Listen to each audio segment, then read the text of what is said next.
I'm Krista. And I'm Jewel. And this is Dry Bones Awake. Today we're going to be talking about the new 2026 food pyramid, which might I say has a very dramatic twist from its original form.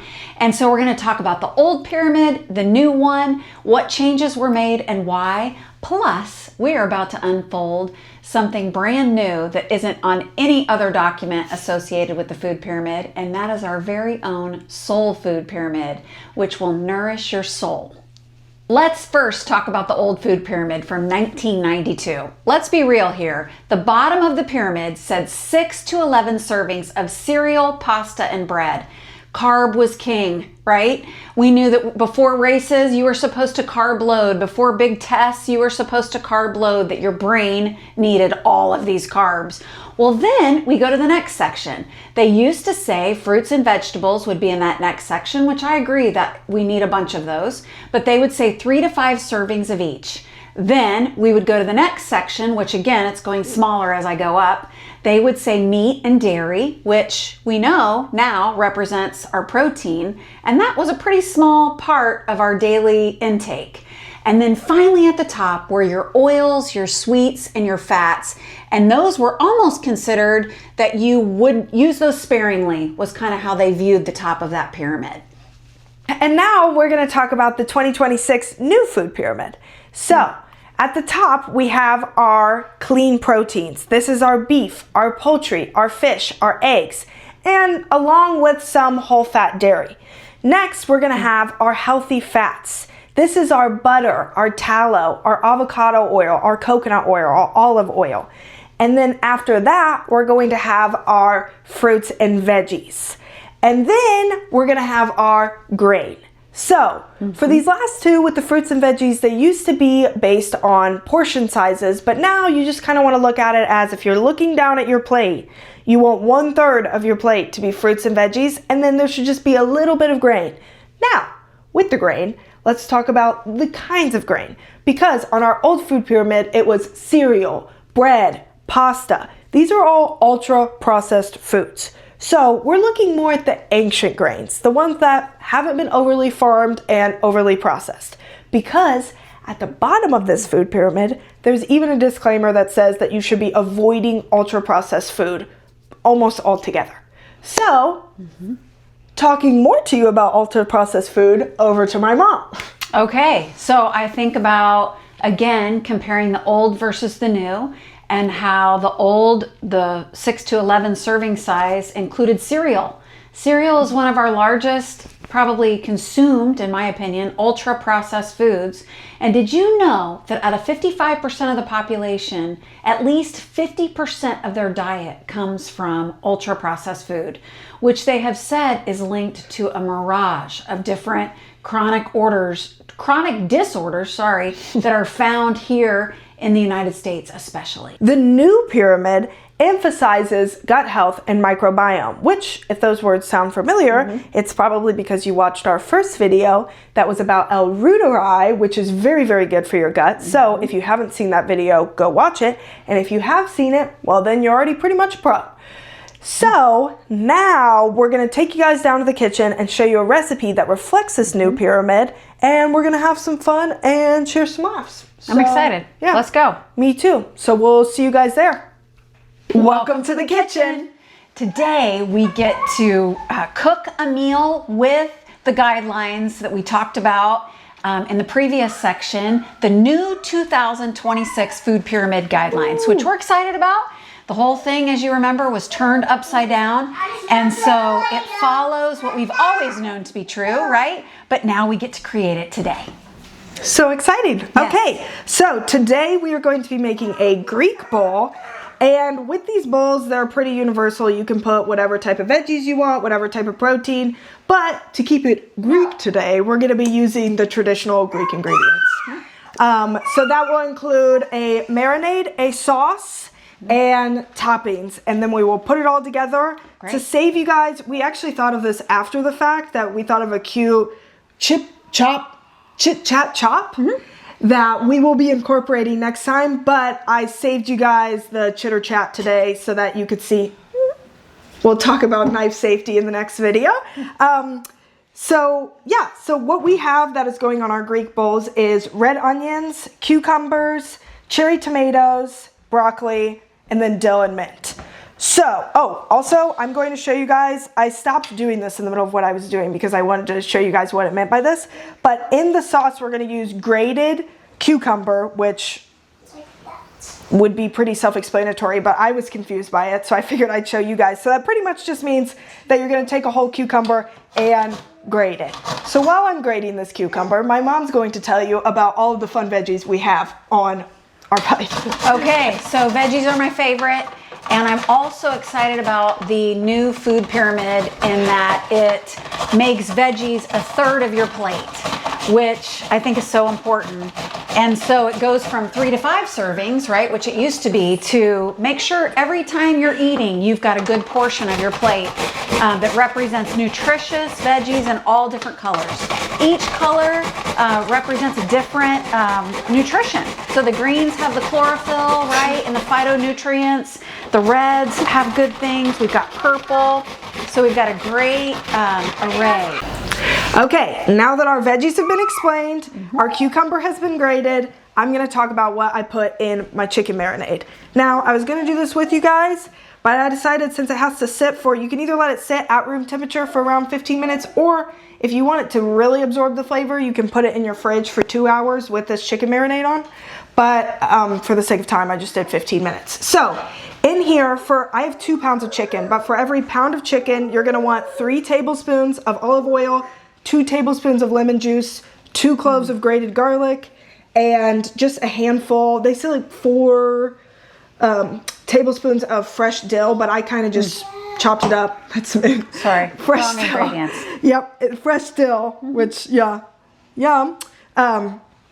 Over top, and then I put some fresh cracked pepper and salt. And I also put a little bit of onion powder and garlic powder because I really like the seasoning. So you can really be creative with however you want to season your chicken. But again, I just wanted it to match the same flavor as the tzatziki we're going to be making here in a second. Okay, so we will cook this here in a minute. I'm going to get the millet started because we want to have that done by the time we're ready for our bowls. She's going to elaborate a little bit on why we chose millet for our bowls. Okay, so millet is an ancient grain, probably one of the most ancient grains, even talked about in the Bible. And the reason that we chose millet is it is a very nutrient-dense grain. And in the new food pyramid, grain is a lot less than it used to be, which I'm so thankful for. It's no longer a foundation. They want you to use it sparingly, but it is a part of the daily pyramid still. So in picking grain, we're not talking about picking a grain that's been ultra processed or enriched with synthetic vitamins, but rather already has that makeup in it, and it's easier to digest. So we love that about millet. Easy to digest, lower glycemic than some grains, which just means that it will affect your blood sugar in a way that's more steady and not give you an insulin spike after eating it, the way that some carbohydrates will do. And it is higher in protein, which we thought was also good. Higher in protein, higher in fiber. Lower in calories, if that's something you look at. We're not huge label readers when it comes to that, just because calories, it's hard to tell. Different types of calories are different. We want nutrient-dense calories. Yes. There is. It's not the number, it's the quality of the calorie. Calorie is a measurement of the energy that your body gets from food. There you go. And so we know that that's a part of it. However, something else in the new food pyramid that's different from the old is it's no longer about calorie consumption. It's about nutrient-dense food, which I think is the most important part to take away. Yeah, and I would say about millet, I don't know if you said this, but it's the similar texture to quinoa, but it's just less farmed, Well, quinoa has been over-farmed, and so there are some parts to it that can go into the world of things that you have to clean off. Right.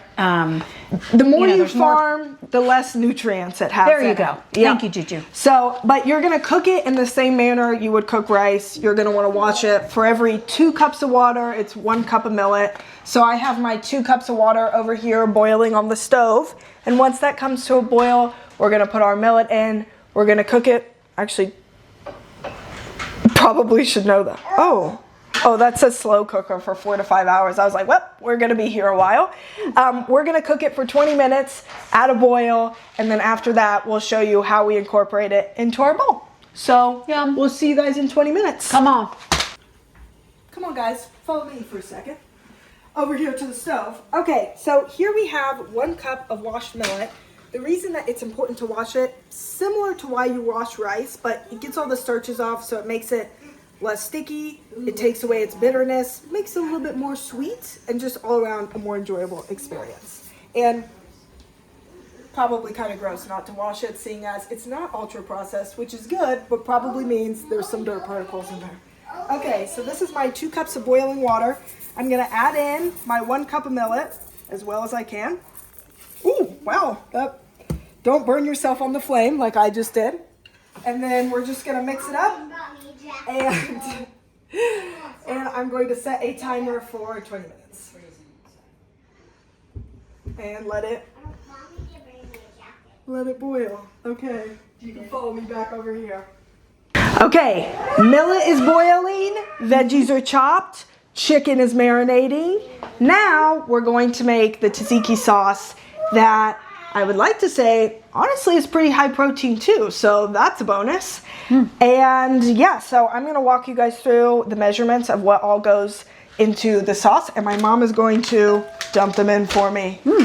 Okay, so first, we're doubling this because we're using 2 pounds of chicken, but this is 2 cups of plain Greek yogurt, or are we using, hold on. Plain yogurt. Plain yogurt. Or Greek. Or Greek, just a plain, preferably whole milk because it's higher in protein yogurt. Okay, so now that that's in, and since we're doing 2 pounds of chicken, I added 2 cups, but if you're just doing 1 pound of chicken, just 1 cup. And then I'm going to use a whole grated cucumber. I should be using 2, but I chopped up one of ours because I didn't think through the fact we were doubling the recipe. So we're gonna put in 1 grated cucumber. And then we're going to put in 4 tablespoons of finely chopped mint.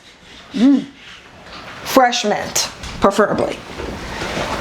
Did you just try it? Oh, I love mint. Oh, so good. Okay, well, and then we're going to use some ground salt. Measure with your heart. What? And some fresh cracked pepper. Sayla, can you say tzatziki? No. Sis or Armor Chad, what are you doing? Okay. And then lastly, in this tzatziki, we're gonna add a splash of lemon. Now, you can use fresh lemon juice. For the sake of the video, we're gonna use jarred lemon juice. Measure with your heart.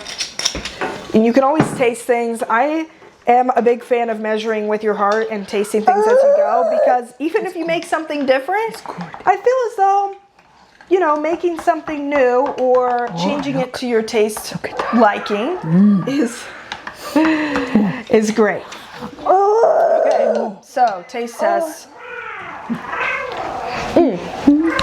Needs a little bit more salt.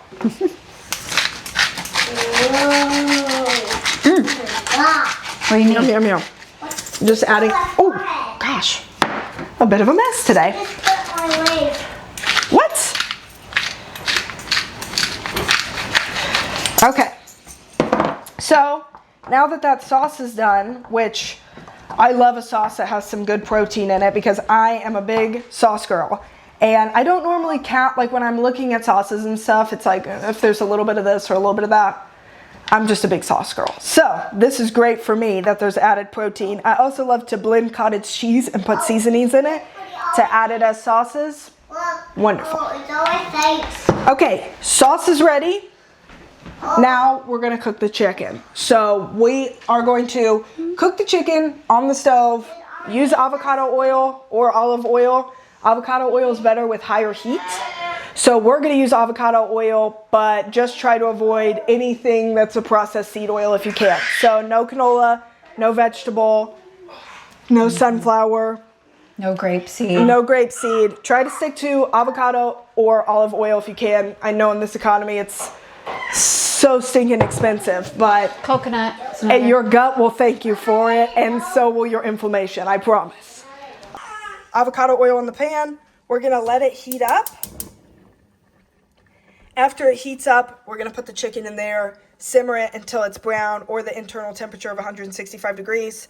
And then we will see you guys here in a second. All right, so now we get to assemble the bowl, which is the fun part, in my opinion, and eat it, which is even more fun.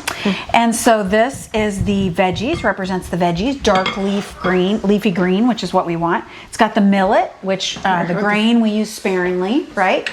Veggies are a third of your plate. We've got the protein, which remember, that has become the foundational part of the food pyramid, which we kind of knew that was supposed to be the case. I think it's 90 for 180 pound person. It would be between 98 and 130 grams of protein, I believe. And so look, we've got a big portion of that and chicken right on top. Looks so good. And then, Juju, what comes next? Well, I'm gonna put some red onions. And again, you can use whatever veggies you like. If you're not a big onion person, that's okay. I'm gonna use red onions. Sorry. Cucumbers. It's almost nap time, so it's getting a little wild around here.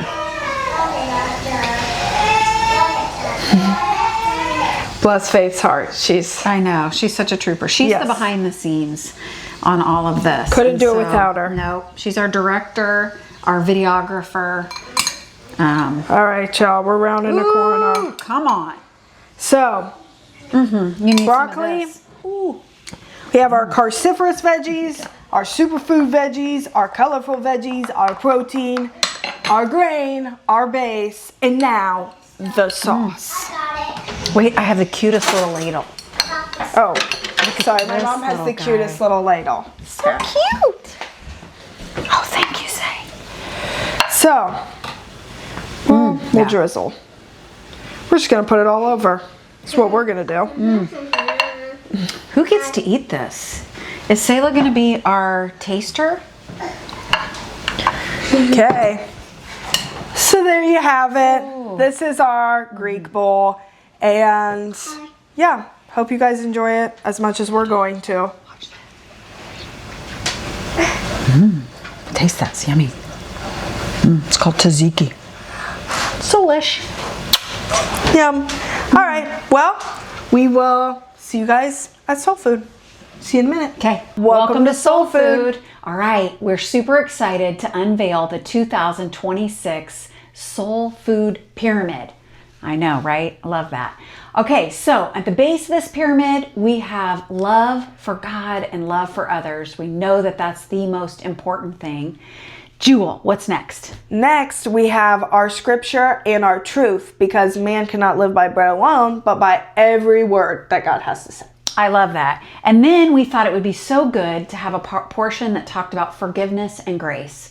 Not taking offense so easily, and definitely not only having grace for ourselves and for others, but receiving the grace that God has for us. Yep. And lastly, we have rest, which I love the word rest because I feel like it's something that is very easy to skip over. But Jesus talks about laying all of our weight and all of our burdens on Him so that we can have rest. And I do think that that's just one of God's biggest blessings is rest. Yeah, being still and knowing that He's God. Yep. All right. Well, thank you so much for joining us today. We want to make sure that our channel reflects what you want to know about. So if you want to put in the comments below content that you would like to see us cover, we would love to discuss. Think a few exotic animals or something. Lions or animals or elephants or anything like that.